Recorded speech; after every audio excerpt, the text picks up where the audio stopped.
بسم الله الرحمن الرحيم. اهلا بيكم في كليفر مامي. الفيديو النهارده ان شاء الله استكمالا لحملة تنظيف وتنظيم دولابك.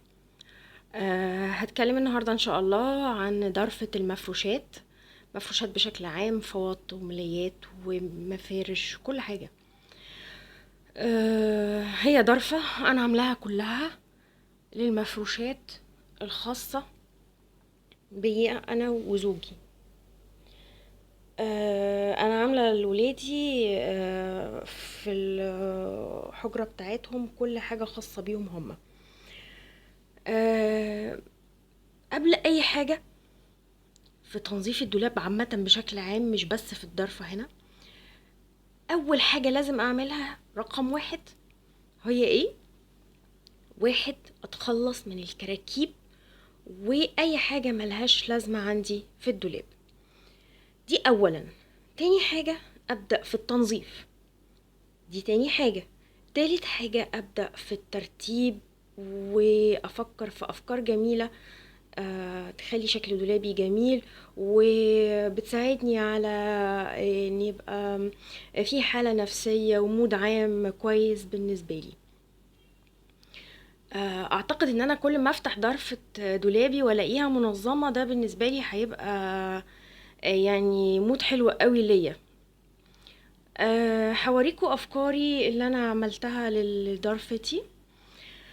اولا بالنسبه للتنظيف، انا بعد ما تخلصت من جميع الحاجات اللي ملهاش لازمه عندي وعرفت ايه اللي عندي محتاجاه وايه اللي مش محتاجاه، ببدا في التنظيف. تنظيف يعني بنزل ضرفه ضرفه، او على حسب لو انتي نزلتي كل حاجه علشان بتعملي ال الفرز علشان ما بيبقاش في عندي حاجة ملهاش لازمة، فبمسك ضرفة رفرف بالإضافة إلى ال الضرفة من الداخل والأجناب اللي موجودة هنا، وطبعا الأرفف. بطلع المفارش دي وبغسلها، وعلى بال ما بتجف تماما طبعا لاني هحطها في الدولاب. اذا حطيتها في الدولاب وهي على الاقل ما نشفتش جفت جفاف تام، هتعمل لي ريحه مش كويسه في الضرفه، ويبقى انا كده ما عملتش اي حاجه. فانا بستعمل البليتش، جميل جدا في التلميع لان كل اللي جوه الدولاب بيبقى خشب موبيليا. وطبعا بالفوطه الخاصه بالتنظيف، فوطنا اللي احنا اتفقنا عليها الخاصه بالتنظيف بننضف بيها. طيب انا نظفت وخلصت. طيب هبدأ اشوف انا عندي ايه في دولابي. انا ان شاء الله هعمل لكم فيديو عن انواع الطيات، سواء رولات او النوع ده من التطبيق في الملايات، وافكار جميله تزيني بيها الدولاب. ولكن انا هبدأ دلوقتي بشكل عام عن التنظيم والترتيب. فانا مش حاطه حاجه معينه، يعني اللي فوق هنا ده دي الحاجات اللي هي يعني قليله الاستخدام شويه، بستخدمها في مواسم معينه. مفارش السرير، كوفرتات، انا يعني شلتها دلوقتي لاني مش محتاجاها في الوقت ده، انا محتاجه الاتقل شويه علشان التكييف، وحاجات تانية ومفارش تانية شتويه. ده بالنسبه لفوق، فانا بعدته فوق بعيد عن ايدي لاني مش بحتاجه باستمرار. حاولت اقرب من ايدي الحاجات اللي بحتاجها باستمرار زي الفوط والملايات. البشاكير مثلا لفتها هنا رولات، لاني لقيت مكان جنب الملايات انا طبقتها وحطيتها بالشكل ده، فلقيت مكان هنا جنبها لفيت فيها بشاكير بشكل رول. العلبة دي كانت علبة هدايا كانت جايالي، فانا لقيت لونها جميل، حطيت لها شريط الستان وعملت الفيونكة الحلوة دي وحطيت فيها الفوط دي.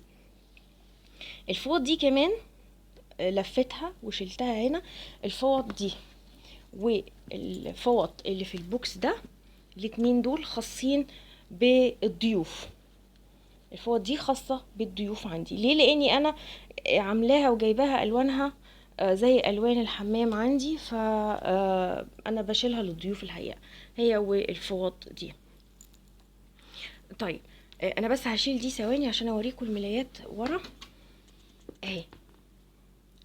سهل عليا لما عاوز اي حاجة هشد الملاية اللي انا محتاجاها وانا حاطه فيها كل لوازمها، يعني انا بطبق الملاية جواها كل الاكياس المخدات جواها، فبشد الملاية بيطلع لي معاها كل حاجة، وكمان منظمة بشكل جميل. اوكي، ادي فكرة كمان للتنظيم تدي شكل حلو في دولابك.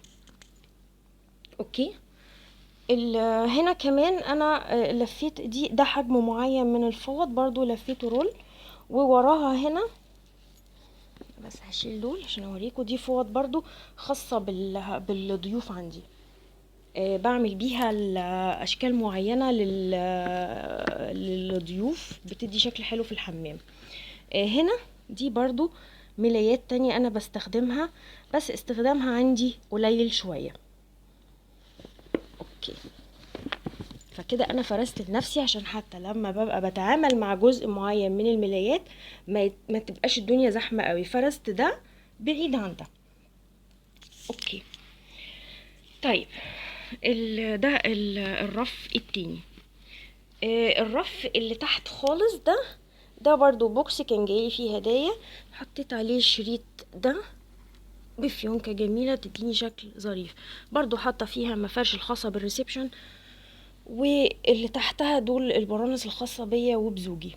دي فوط قليلة الاستخدام عندي، مش بستخدمها غير في حاجات يعني بسيطة قوي، يعني مش خاصة بينا، ولكن انا بستعملها في استعمالات اخرى.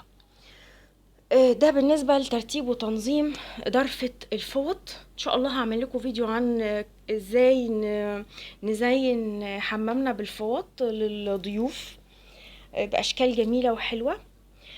يا ريت اكون فدتكم بشوية معلومات كده عن ضرفة المفروشات بشكل عام.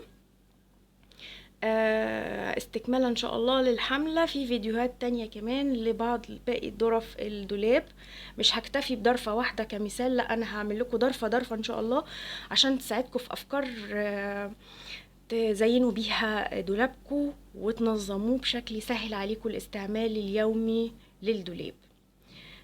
فيديو جديد ان شاء الله لكليفر مامي. السلام عليكم ورحمة الله.